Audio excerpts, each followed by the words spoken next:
Okay, good morning, everyone. Uh, Let me start for today. I'll quickly summarize what we have done so far so that we get a link and then we'll take it from there. Okay, so the idea is we are going into a data science journey, and within this data science journey, the agenda is to first learn some parts of basic programming like Python that will help us for our implementation of different data science skills and tools that we look at. And within going with Python, we looked at basics of Python. That is, we looked at some data types, we saw operators, we saw control structures. And right now we are into this section where we are doing functions within Python. So in the last class, I talked about what functions are, how to create a simple function within Python. So something like this, maybe let me go through one quick example. So this is a function within Python. The name of the function is printmax. It takes two inputs. So inputs to the functions are also called as arguments. Okay. So it takes two arguments, A and B. And here the program is very simple. It says if A is greater than B, we print that A is maximum. If A is equal to B, we print A is equal to B. Else we print B is maximum. The way we define a function within Python is using the def keyword, that is a definition keyword, a space, the name of the function, and within your open and close parentheses, we define all the inputs that we want to take. The colon here says that the function is starting now. And then finally, we put a tab here showing that everything with the tab is basically part of this function. When we want to finish this function, we will come back to this line and start programming it. So that is what this function looks like. If we pass two inputs to this function, so let's say we pass the literal values of 3 and 4, the value of 3 goes to the variable A, and the value of 4 goes to the variable B. Okay. So A is greater than B is false, A is equal to B is false. The only option is this, B is maximum. Hence we get the print as 4 is maximum. Okay. So this is the idea of how we define functions. Let's go ahead.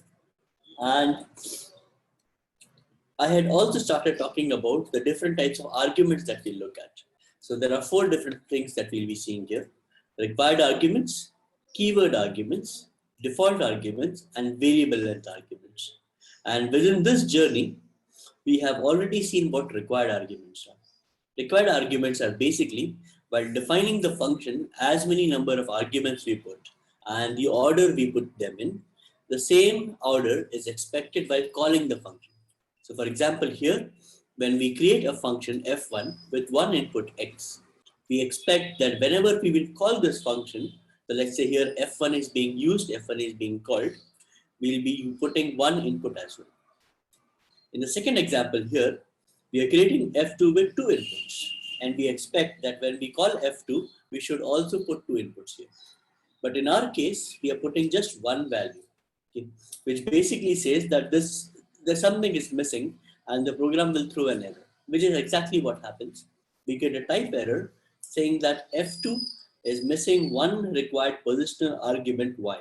So it is saying this value of n will go to x, but what about the value of y? The user has not put the value of y, and then it throws out an error. So these kind of arguments are called as required arguments. Okay. So we'll go ahead now and we'll talk about keyword arguments. Okay. So keyword arguments, let me read this text for you. It says, if we have some functions with many parameters and we want to specify only some of them, then you can give for such parameters by naming them. This is called keyword arguments. So basically, when you have many parameters, so not necessarily many parameters, again depends from case to case, but generally when we have many parameters, let's say you've got 10 parameters that you want to give to your function, and you would not expect your user to put 10 all the time. What we would do as programmers is we would go for the most logical default, or we would give the names for these keywords, which then the user can put in any order. Okay, that is the advantage. So if the keyword arguments are used, The user can change the order of things so long as the all the values are still available. Okay. Well, let's go ahead. It says we use the name keyword instead of the position, which we have been using all along to specify the arguments to the function. So in the earlier case, when we were using required arguments, we need to put everything in the positional order. So argument 1, 2, 3 should be put as inputs 1, 2, 3. Okay. Whereas for keyword, that is not the scenario. We can specify the arguments which we want to populate. There are two advantages of such method. One is using the function is easier since we do not need to worry about the order of the arguments. Okay, so that's very handy, especially when you have multiple inputs. The order can get confusing, and you would not expect your user to put the things as in order. The second thing is we can give values to only those parameters to which we want, provided that the other parameters have default argument values. Okay. So we will look at this point when we go for default arguments, which is basically after finishing keyword arguments, we'll look at the second point. Let me show you some examples with the keyword argument. Okay.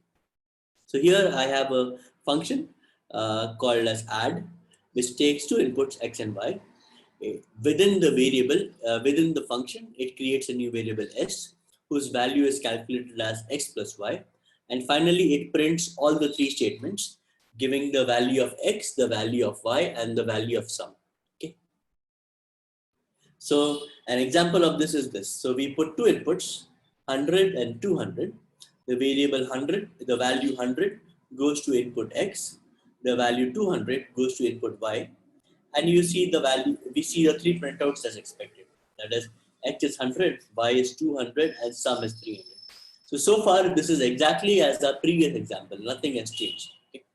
Now, let's see when we do some changes to this program, how it will affect it. So first, we take two inputs from the user, n1 and n2, which are basically two numbers. So here we see the user enters n1 as 10 and n2 as 20.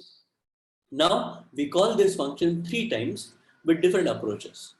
Approach 1 is we put the variable names that has the values as arguments. Okay, so n1 and n2 as arguments.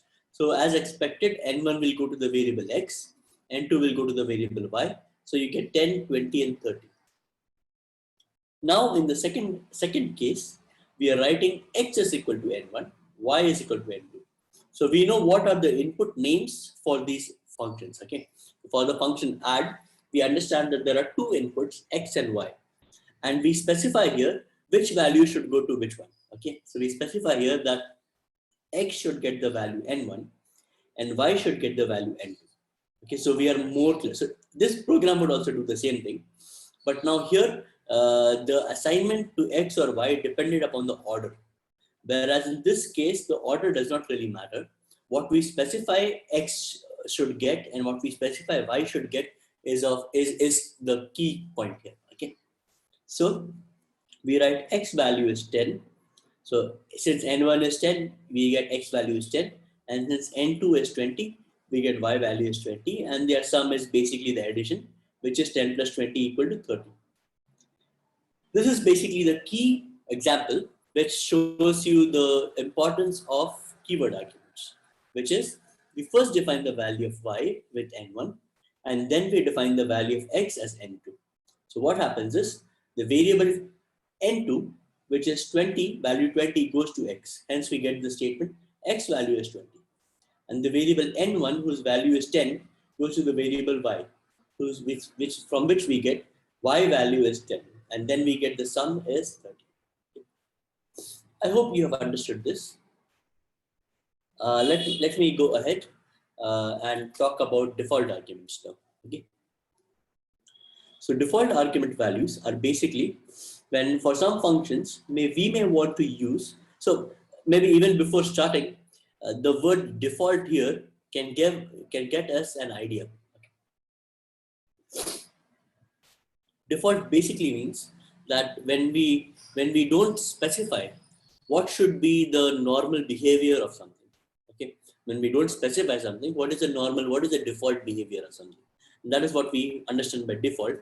And when we say default argument values, basically it means when we do not specify what should be the value of an argument, what should be its default value in that case? Okay, when the user does not specify a value, what should be the value at that time? That is what we mean by default arguments. So with this basic understanding of the words, let's come and see the explanation. For some functions, we may want to make some parameters optional and use default values in case the user does not want to provide values for them. Okay, so as I explained, so we can put some default behavior so that the user does not have the burden of putting all the inputs every time he wants to run. Okay, some values can be used as default, and then depending on if the user really wants to change that, only then he may put a value to change. Okay, this is done with the help of default arguments. You can specify default argument values for parameters by appending to the parameter name in the function definition the assignment operator equal to followed by the default value. Okay, so basically it is saying that, let's say I am putting multiply as my function. This function takes two inputs, the value of x and the value of y, which it will multiply, and I can choose that I want to multiply by default with the value 2. So I'll say equal to 2.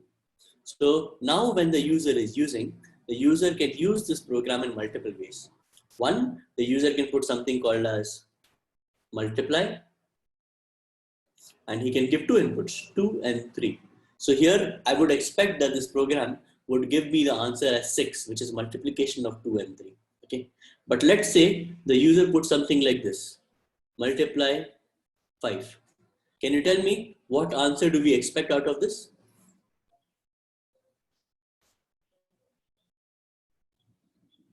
Okay, excellent. So you guys are getting what I'm saying. We expect that the user, they will answer the value 10 because the value of y has a default number 2. So 5 multiplied by 2 gives us 10. Okay, so that is this point. This is how we would define default arguments.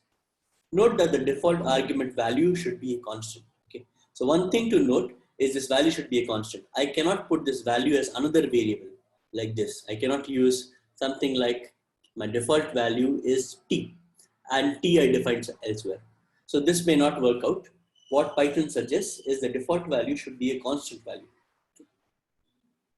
Only those parameters which are at the end of the parameter list can be given default argument values.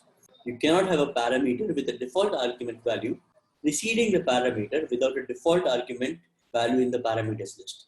So what this is basically saying is, when I am defining, let's say here, two inputs, x and y, I cannot do something like this. Okay, so this is a valid statement. Okay, let me put 2 here. This is a valid statement. But if I have to do something like this, which is multiply x is equal to 5 and y is what the user will put. Okay, so this is not a valid statement. It says that if you want to put a default variable, if you want to put an argument which has a default value, it cannot be followed by arguments which do not have default values. Okay, so arguments that do not have default values, they should go before the argument that have default value. Okay, okay, there's a certain lag within my my speaking and what the screen is showing. I will try to try to sync it again. Okay, so the idea is I cannot have a non-default value followed by a default value. Okay, so it should always be that all the variables that do not have default values should go in the beginning of the argument list and then followed by the variables that have a default value. That is what this point is suggesting. Okay, now the idea for this is very simple. It says that this is because the values are assigned to the parameters by position. Okay, so for all the other things where we are not defining or we are not putting keyword argument, then by default it goes in the positional order. So if we put something like this, it will not work out. If we put something like this, it will work out. So here are two examples. This is a valid statement. Why this is a valid statement is because this argument comes with a default value, but it is in the end part of the function. Whereas this is wrong because here we are giving the default value of A is equal to 5, which is followed by B. Okay. Let me go ahead. So let's take some examples that will make this idea more clear. Okay. So we start with a function called as say, and this function say takes two inputs, message and times. Okay. And message is a positional argument, whereas times is a default argument whose value is equal to 3. And the task of this function is very simple. It outputs a printed statement which just takes message and multiplies it by times. Okay. Now let's look at different examples of this thing. In the first case, we put the value as hello as input. So this variable hello will go to the argument message. Okay, this input hello will go to the argument message. Now times, we have not put any input. Since we have not put any input, it will take the default value of 3. And when you multiply hello with 3, within Python, it will just duplicate it as many number of times. Okay, so hello multiplied by 3 gives you hello, hello, hello. So this is a very simple example. Let's go with another example where we put the input world, which will go to the variable message. We put the value 5, which will go to times. And we will get world multiplied by 5, which is world, world, world, world, world. That is world repeated 5 number of times. Okay. So simple examples. Let's see this one, or let's see this one first. Here, we are defining message as high and times as 3. So both are defined. Okay. So when both inputs are defined, when we put hello, this word hello will overwrite this high so that you get the value hello in the variable message, and then it prints hello, hello, hello because times is 3. When you put world and 5, world will go overwrite high so that this goes into message.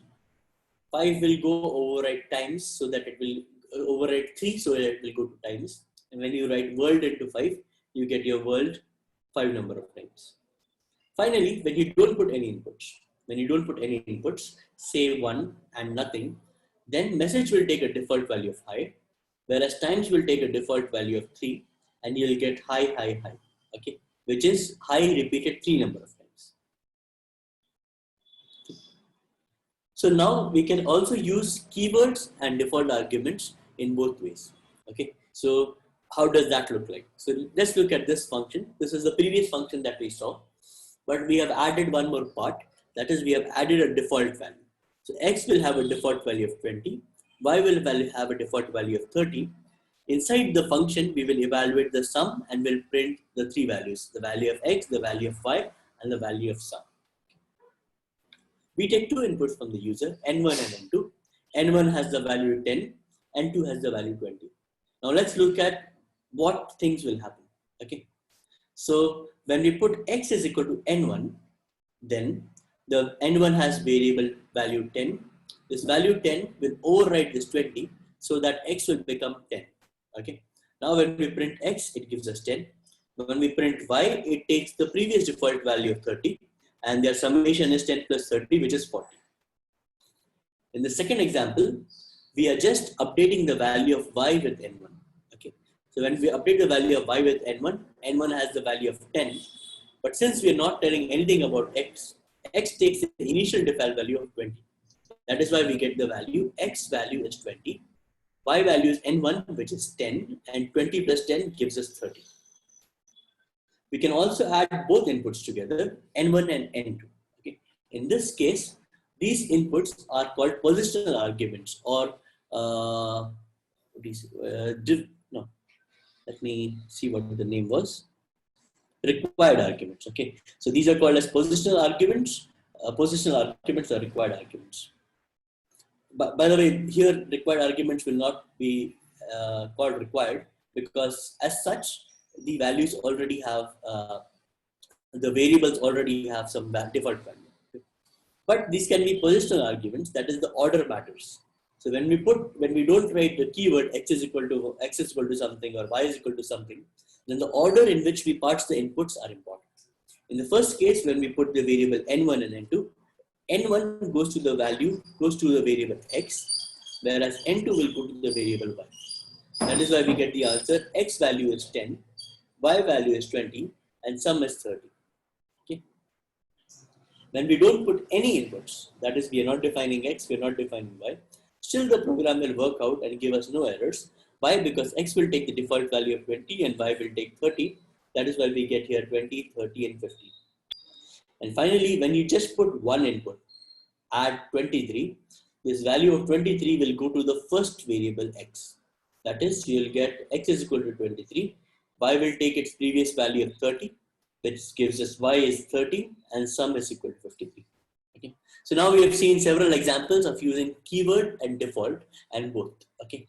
So a small note, because of our expected use of these guys, is we want to use them for data science. Okay. And for data science, there are multiple functions that we'll be using. Especially when we go into the area of machine learning, we will look at different machine learning functions. Okay, something like linear regression or logistic regression, KNN, and so on. And these different functions will have multiple number of inputs that we need to pass. Interestingly and luckily, we have both keyword and default arguments enabled for all of these functions, which basically means that when we call the function without inputs or without specifying what exactly we want, scikit-learn has already chosen default values on where that algorithm would do better in the normal case. Okay, so for the most nominal case, they have already put default values. So we do not need to edit those values or add those values again and again.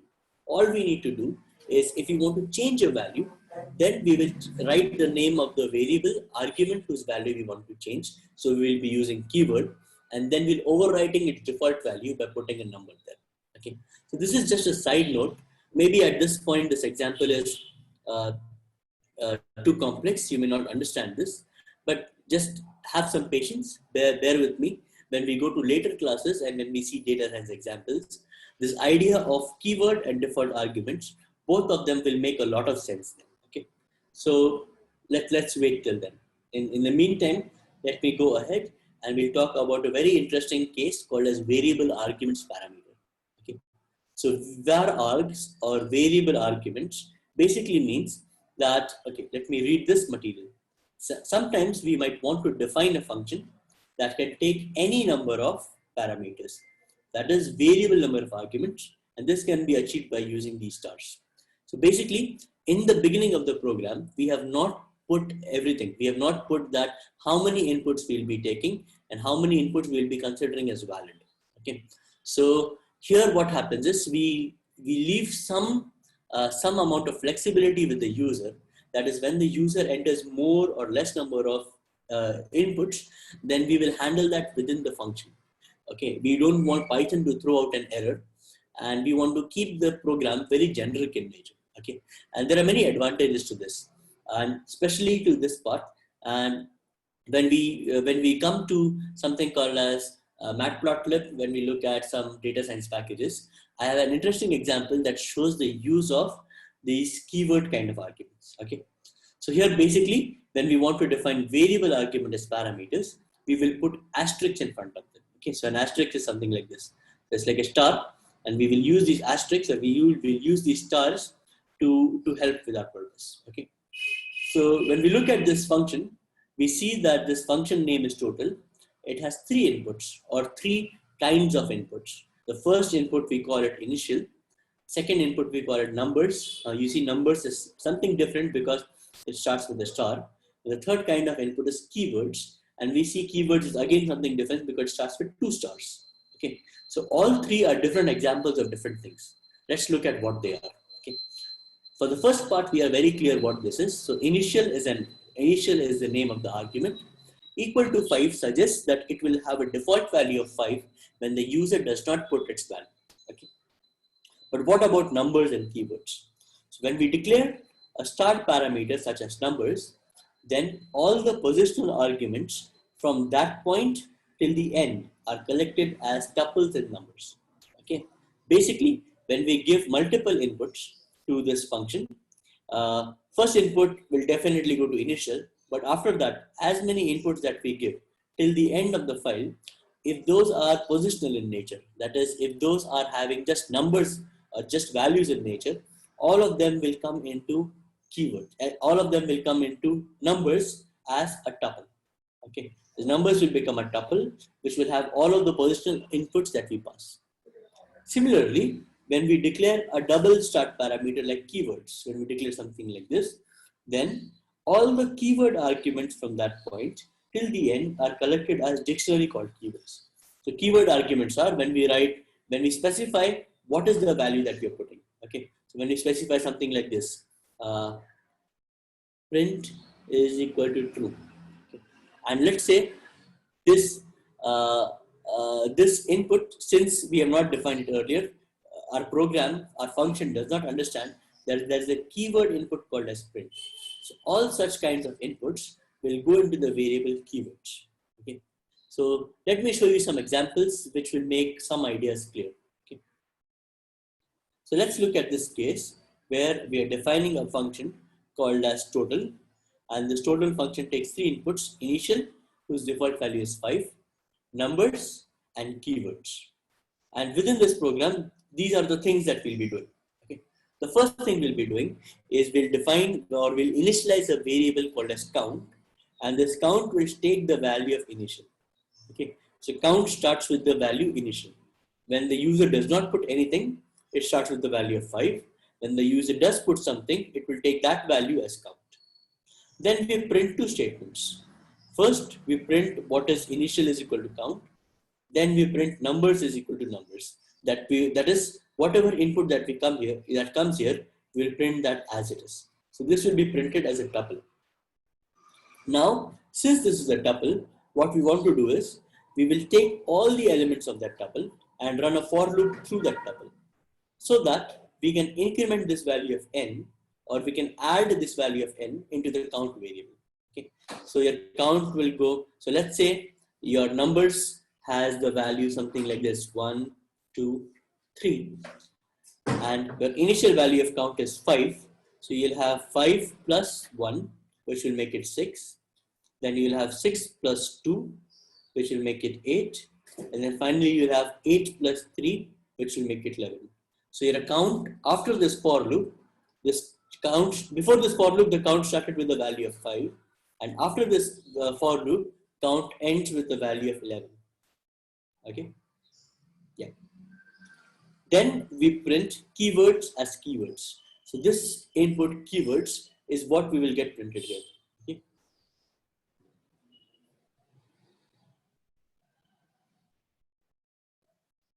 Okay. So we get keywords, and this is what we print here as keywords. Now we are again running a for loop, and this for loop has for key in keywords. That is, it will run through a loop which will take all the keys within the keywords that are defined. And for each keyword, for each value of key, it says I will increment the count by that value. So count plus keywords of key. So let's say your keywords had something like this: 1 as 1, and then 2 as 2. That is the keywords. I'm writing this as a dictionary because we read that these numbers with a single star will get as a tuple, and with double stars it will come as a dictionary. Okay, so we'll take this dictionary and we'll run through this keywords. So your key variable will take two values, 1 and 2, in this numbers in numerical, and then we write count is equal to count plus keywords of key. So till this point our count had the value 11. Now we are saying 11 plus keywords of 1, which is 1, which gives us the value of 12. Okay.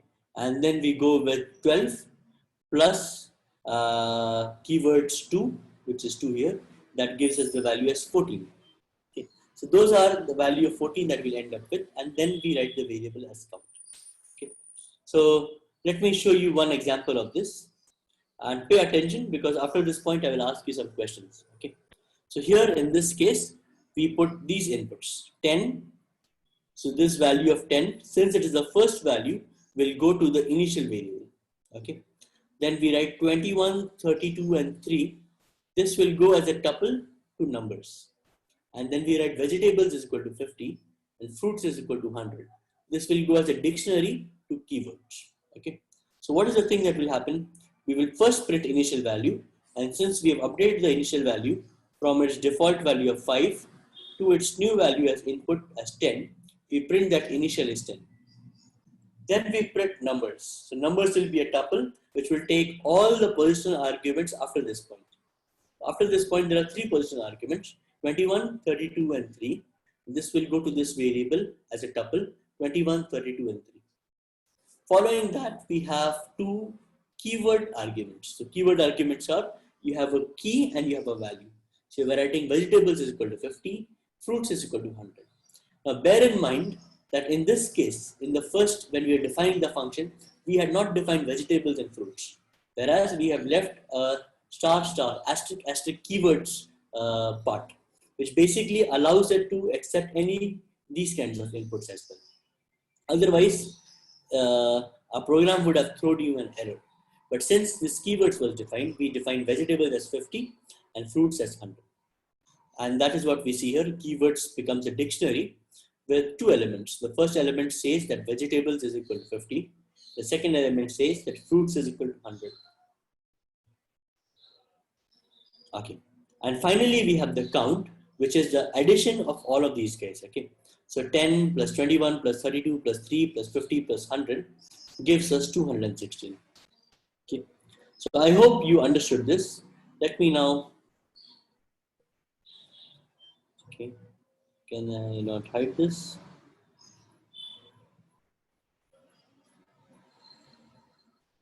Okay. Okay. For now, I cannot hide this. Let me explain this one more example, and then the next question you can solve.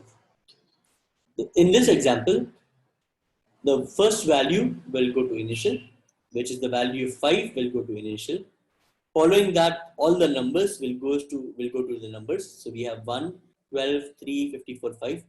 All of these guys, they go to numbers. That is what we see here, 1, 12, 3, 54, 5. Then we are putting three key value pairs. That is vegetables 50, fruits 100, and bags as 10. Okay. So with this as input, we will pass, that goes to the keywords here. So we get a dictionary with vegetables 50, fruits 100, and bags 10. And finally, the value of count is the addition of all these guys. So 5 plus, okay, I don't want to do the arithmetic here, but if you add all these numbers, 5, 1, 12, 3, 54, 5, and then 50, 100, and 10, you will end up with the value as 240. Okay. Now, let me ask you a question for the next case. In the next case, these are the inputs that we are providing. Okay. Can you tell me what could be the value of initial for this input? What will be the value of initial? Okay, many people have rightly said that the value will be 5. Very good. Which is the default value. That is also right. What will be the value for numbers?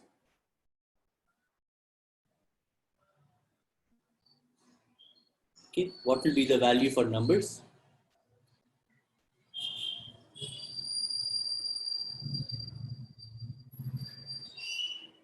Okay. Okay, so I see mixed answers. Many of you are saying it rightly. Some of you are not saying it rightly. Okay. So the value of tuples, as many have said, will just be an empty tuple. Okay. The value will not be even 0. 0 is not right. Okay. The value will be an empty tuple because we have not put any inputs there. Okay. We don't have any extra positional values, so it will be an empty tuple. And the value of dictionary will be basically all these three key value pairs. Okay, so you'll have vegetables 50, something like this, vegetables 50, fruits 100, bags 10. That will be the key value pairs that will go into keywords. Okay, can you tell me what will be the value of count in this case? What will be the value of count? Okay, excellent. Okay. Most of you have written it rightly as 165. The value of count will be 165. Some of you are writing 160. I'll tell you why 160 is not right. So you're just adding 50 plus 100 plus 10, that gives you 160. But there is also an initial value. Okay, and the initial value has the default value of 5. So to this 160, you have to add the number 5, which gives you the right answer as 165. Let me show you what the answer looks like. So it looks something like this. Okay, so initial has the value 5, numbers is empty, keywords takes this dictionary, and count has the addition of all these numbers together. Okay. What will be the output for this case? When we put total, what will be the value for initial? 5, that's right. What will be the value for numbers? Okay, that's right as well, empty tuples. What will be the value for dictionary? Okay, that's right as well. That will be an empty dictionary. That is empty, open and close curly braces. Excellent. And what will be the value of count? 5. Excellent. So thankfully, you guys are getting everything. Okay. So initial will be 5. Numbers will be an empty tuple. Keywords will be an empty dictionary. And count will just take the value of 5 and that's it. You don't have to add anything there. Okay. Excellent. So I hope you have gotten what variable arguments are. Let me go ahead. Okay. We talk about something called as a return statement. So far, our programs have not been returning anything. In fact, our programs are returning something which we call as none. Our programs are returning the none statement, okay, or the none value. Sometimes that is not our requirement, and we would want our functions to return something so that this function can become a substep. The output of this function can be used for something else. And if that is our purpose, we need to look at the return statement in detail. Okay. The return statement is used to return from a function, that is break out from a function. Okay. So this is one additional advantage. Wherever within the function you get the return statement, your function will break or your function will come out or your program will come, your execution will come out of the function. Similar to what the break function does in the for loop. Okay, in a for loop or a while loop, when you write the break function basically exits that loop. Okay, similar to exiting the loop, similar to exiting a function, we use the return statement. We can optionally return a value from the function as well. So while returning, we can take a value from the function and give that as output to something that is able to capture it. Okay. Note that a return statement without a value is equivalent to returning none. So when you just write return and you don't give a value, it is said that, or what it basically returns is the value none. None is a special type of Python that represents nothingness. Okay, so that's a very simple thing. For example, it is used to indicate that the variable has no value if it has a value of none. Every function implicitly contains a return none statement at the end unless you have written your own return statement. So far we have not been writing the return statement, and it is implicitly. Implicitly means that by default or inherently, it already contains the return none statement. Now, multiple values can also be returned by using tuple unpacking methodology. This is very interesting. This is very powerful in Python, and we'll see how this works out. So let's consider this case. Now, if you remember, we had a function like this in earlier, and all it did was, depending upon 3 criteria, it will just print the answer. Now, printing the answer is fine because it tells us what the value, which value is greater or not. But sometimes you would want to take the greater value and then operate upon it and do something else. In those cases, the return statement becomes very, very valuable.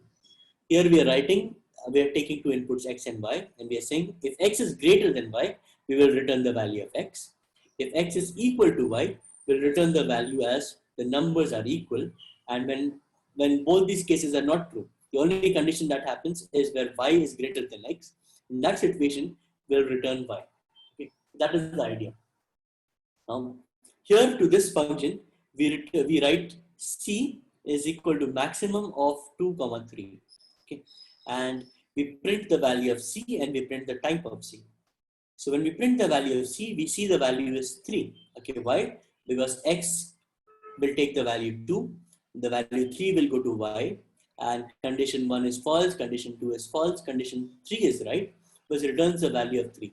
Now when you return this value of 3, make note that on this part of the program that is in front of the maximum, we will see that the value of C, the value will be captured into the variable C. Okay.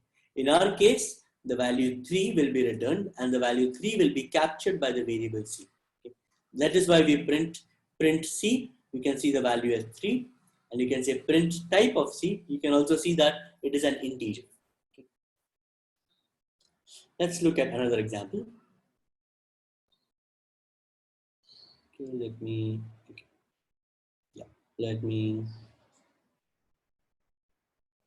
okay.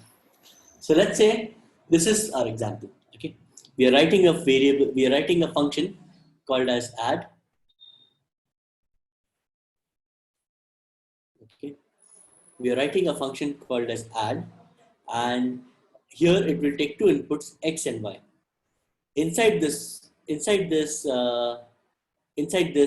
code, we write s is equal to x plus y. That is, we will add the values of x and y into, so that we get the variable as s.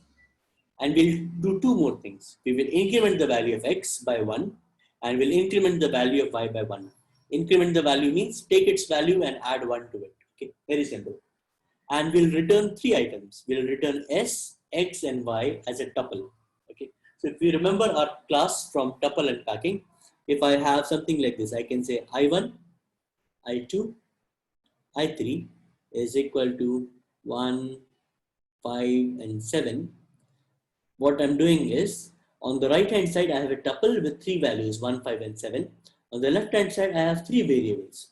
So this equal to statement will basically take 1 and put into the variable I1, take 5, put into the variable I2, and take 7, put into the variable I3.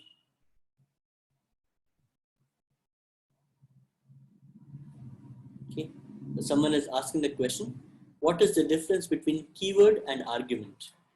So you're asking it wrongly. Let me try to clarify that. Okay, so argument, all of the inputs to the function are called as arguments, whether they are positional, default, keyword, or variable. Okay, all of these are called as arguments.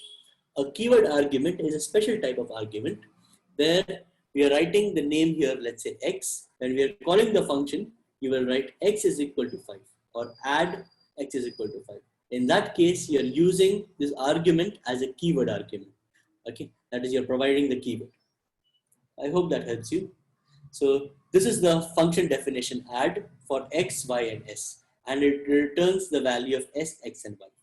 Okay, and this can be captured by a tuple by writing three input variables that can capture all these guys together.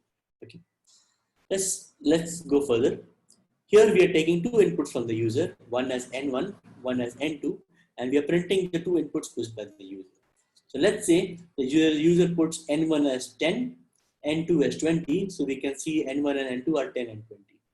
Now when we call this function, okay, when we call add N1, N2, can you tell me what will be the value in S1? When you write add N1 and N2, what will be the value in S1? 30. Excellent. Very good. What will be the value in X1?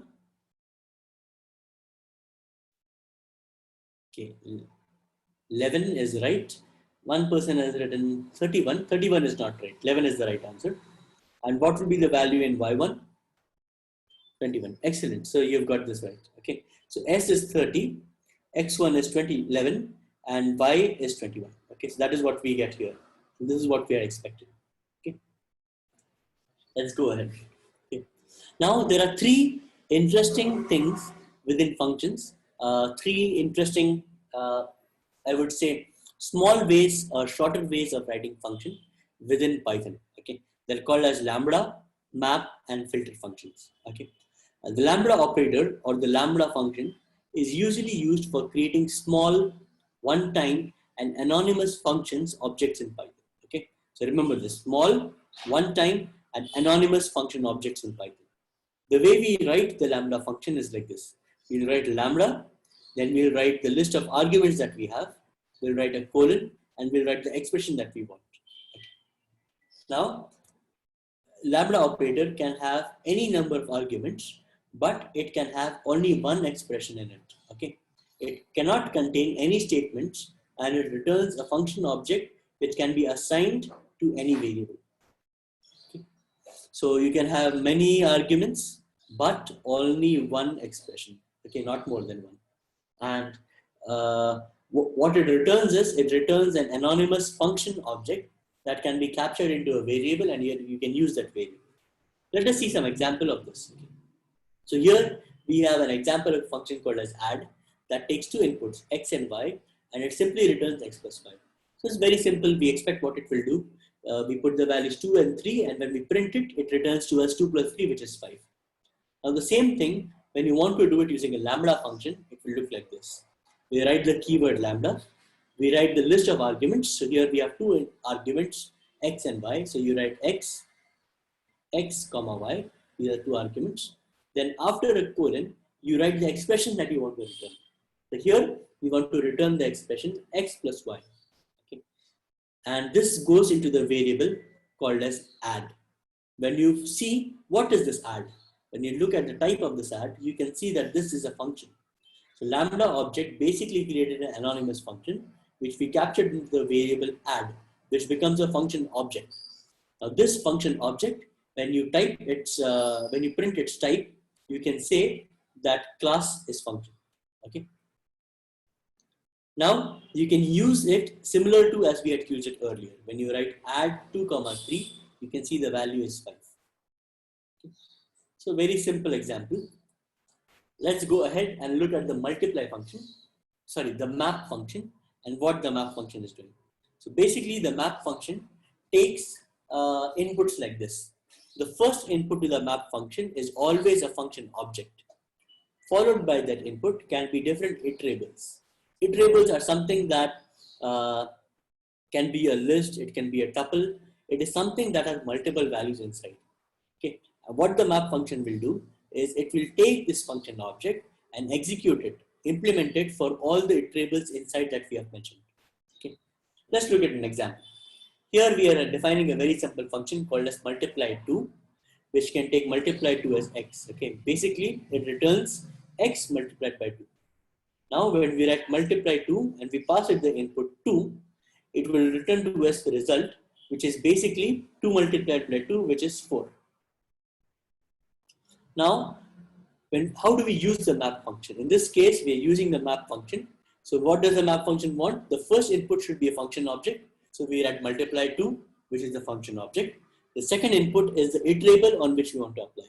The iterable is a list of elements 1, 2, 3, 4. And that is how we get the answer as x. Now what is x? X is not our answer. In fact, x is another another object like this map at this number. This number basically gives you the location at which we have map. And we'll be interested, what is this map? Okay. So when we write print type of x, we can see map is basically an object of the class map. Okay. So what does that mean? Just 1 second. Okay. Map is an object of the class map. Now, when we want to see what is the answer inside this, okay, what is the content? I want to see my answer. Then you can convert this map variable, which is an object. I convert that into a list by writing list of x. And when we do that, when we write list of x, we can see the inside we have the values as 2, 4, 6, and 8, which is basically applying the multiply function on each of these inputs. Okay, 1, 2, 3, 4, so that we get 2, 4, 6, and 8. Now, it is not necessary that the first function for the map, to implement map, the first function that we pass, it need not be defined as a proper function. It can also be a short lambda function. Especially when we are doing multiply by 2. Multiply by 2 is basically a very simple thing to implement, right? Here we are writing map and we are writing the function, we are writing the lambda code that returns the function object. We are writing lambda x colon x times 2. Basically, x is the input argument and what we need to return is 2 times x. Okay, that is x times 2.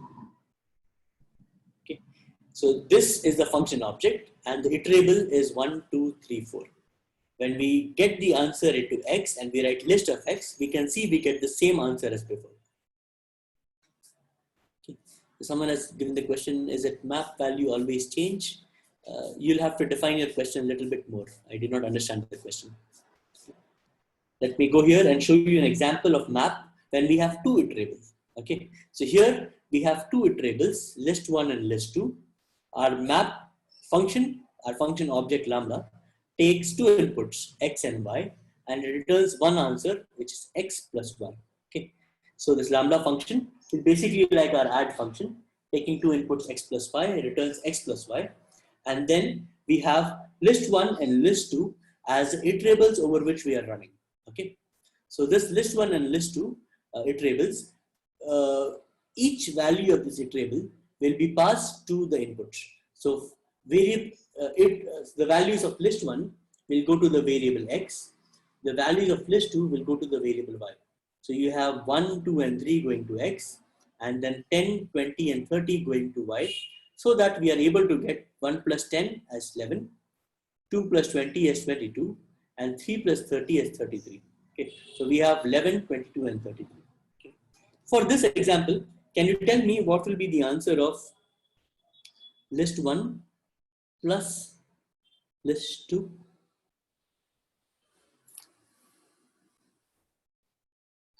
What will be the example of list 1 plus list 2?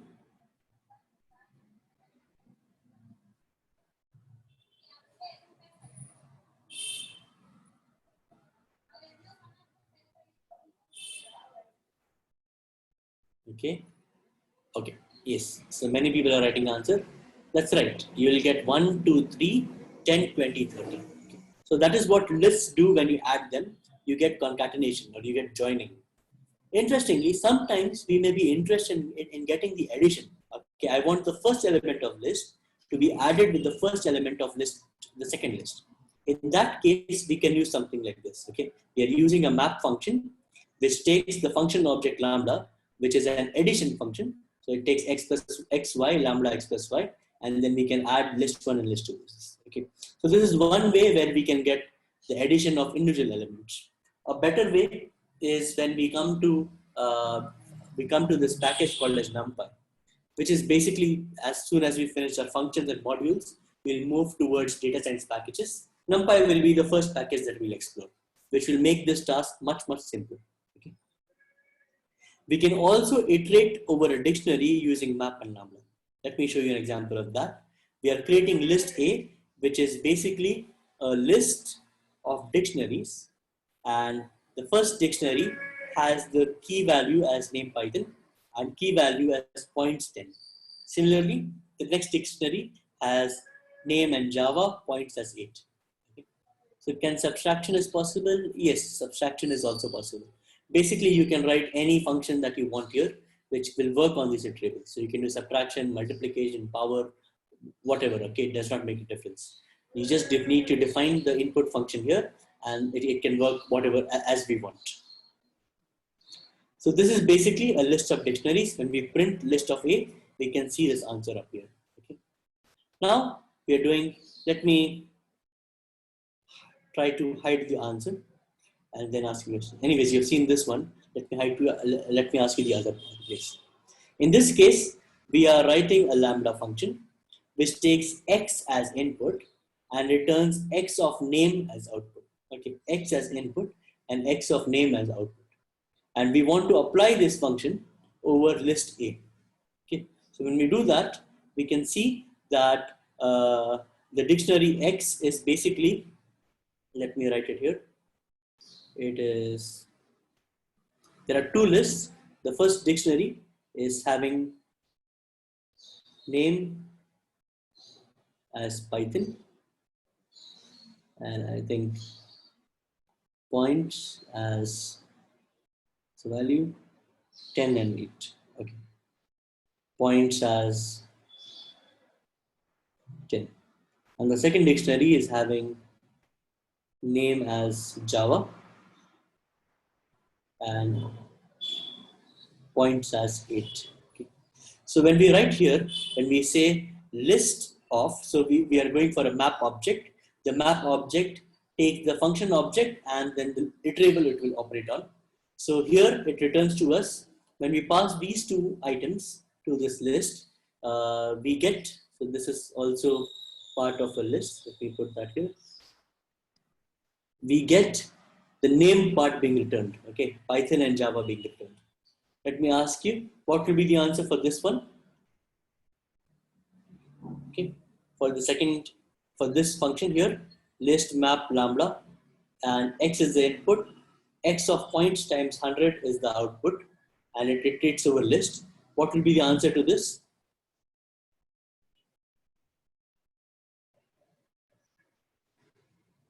Okay, 180. That's excellent. Okay, that is right. Okay, we'll have 180. What will happen here? Okay, when we are passing for this input, what will be the answer? The function is x, and it returns if x is equal to x name is equal to Python. Okay, and we are iterating it over this list A.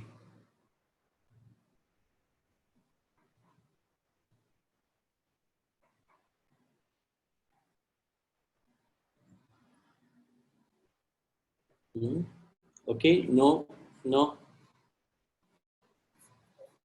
So far we don't have the right answer. Okay, true is close.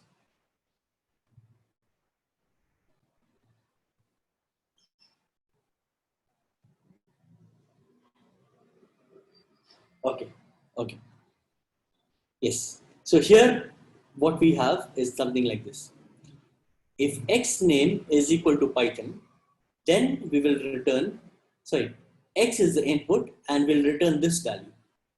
The value for this, as soon as you see that there is a relational operator, the answer can be true or false. Okay, there is no other option.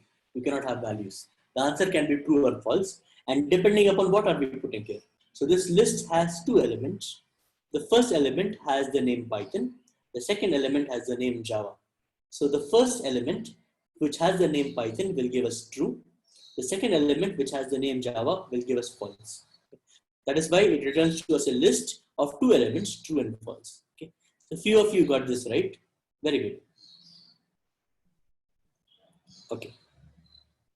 There is one more interesting function called as the filter function. We'll look at that function and then we will stop for the day. Let me show you an example of this. Okay.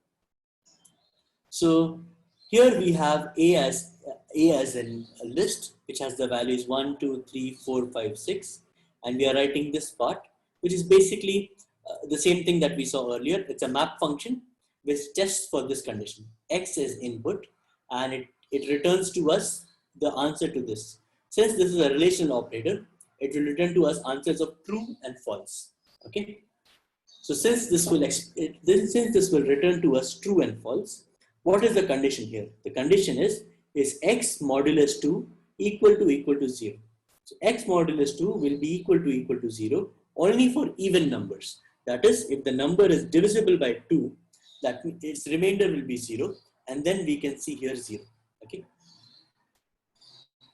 Okay. So here we write 1, 2, 3, 4, 5, 6 as inputs. When we pass the value 1 as input here, we can see that this condition is not true because 1 modulus 2 will be 1, not 0. Okay, so it returns to us false. For 2, it returns true. So for every odd number, we will get the answer as false. That is for 1, 3, and 5, you get the answer as false, false, false. Whereas for 2, 4, and 6, it returns to us true, true, and true. Okay, so very simple idea. It returns to us true or false depending upon if the number is even or odd. The filter function does something different. You see, in this execution and this execution, all we have changed is instead of the map function here, we are calling the filter function. Filter function, what it does is wherever you have the value as true, it will return to us that value. Okay, wherever you have true, it will return to us that value. So here you have true for 2, 4, and 6. It will filter out the true values, and then it gives us the answer as 2, 4, and 6. Okay. Let us look at this example, and then you can try to answer this one. Here we have list A, which is a list of 2 dictionary elements, same as before. Name Python points 10, name Java points 8. So this is a spelling mistake. This should be points. Name Java points 8.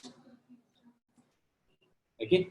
And when we write the list here, you see name Python points 10, name Java points 8. And if we write this part, which is list of filter of this function. What is the function? X as input, X name is equal to Python as output, and list here. Can you tell me what will be the answer to this?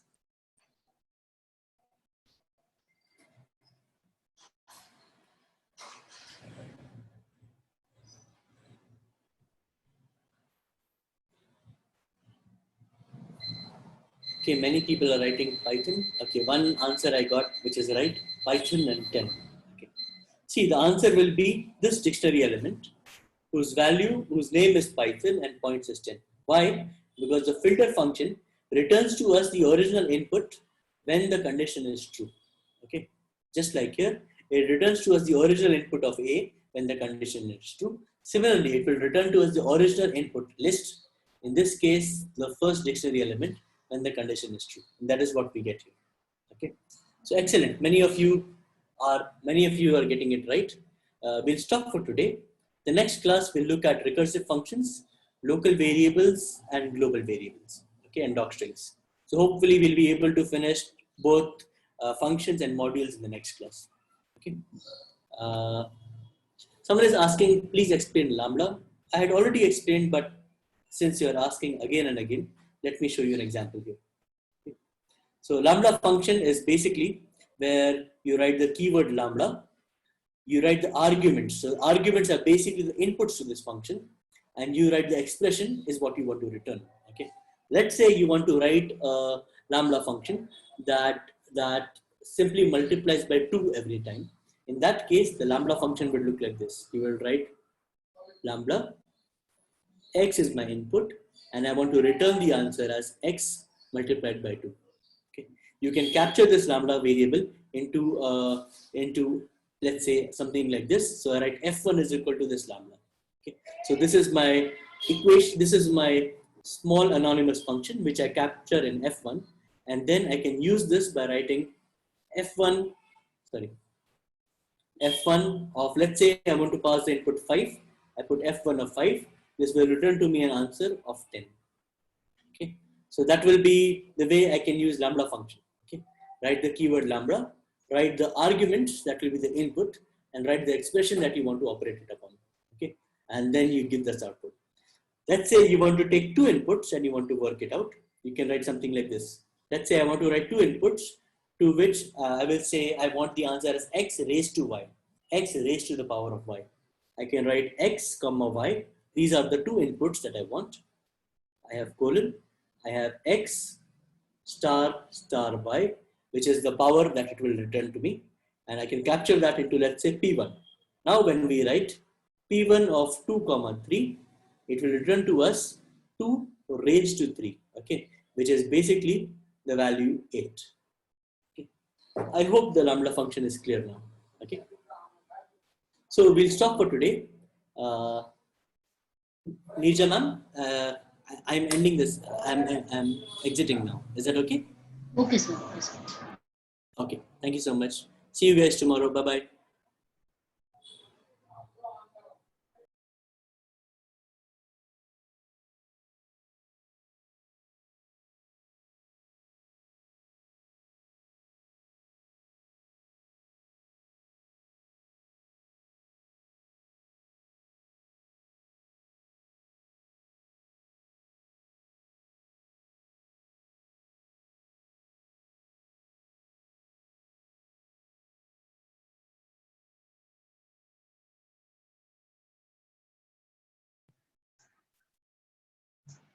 Me names అన్నీ మా దగ్గర ఉన్నాయండి. So మీరైతే feedback form fill చేయకపోయినా పర్లేదు. కాకపోతే ఈ రోజుకి మాత్రం నేను టెలిగ్రామ్‌లో షేర్ చేస్తాను. యాహ్! బిల్డింగ్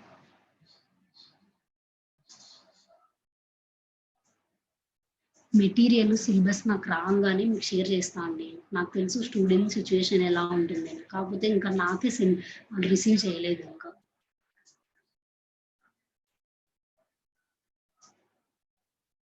అది బై మిస్టేక్ వచ్చేసింది ఆ ఫీడ్బ్యాక్ ఫామ్. సో నేను మరీ ఇంకొకసారి షేర్ చేస్తాను మీకు. టెలిగ్రామ్లో ఎందుకు లేరండి మీరు? చాలా మంది ఉన్నారు కదా.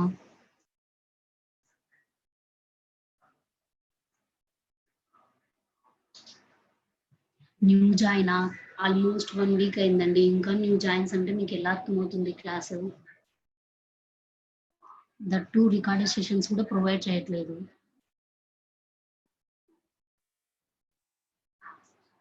రికార్డింగ్ చేస్తున్నామండి, కాకపోతే మీకు ఇవ్వట్లేదు. మేము end of the course provide చేస్తాము.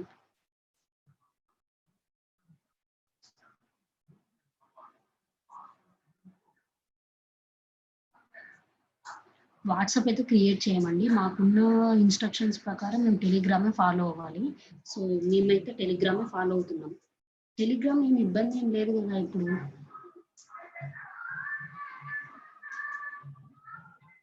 28 డేసా 30 డేసా అని కాకుండా మనకి ఇచ్చిన టైంలోనే మీకు సిలబస్ కవర్ చేయడానికి మేము ట్రై చేస్తాము. Yeah that's correct. Telegram equals to India.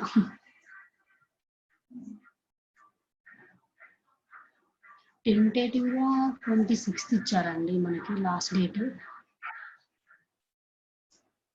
Okay అండి, నేను ఇంకా సెషన్ క్లోజ్ చేస్తున్నాను. Okay then.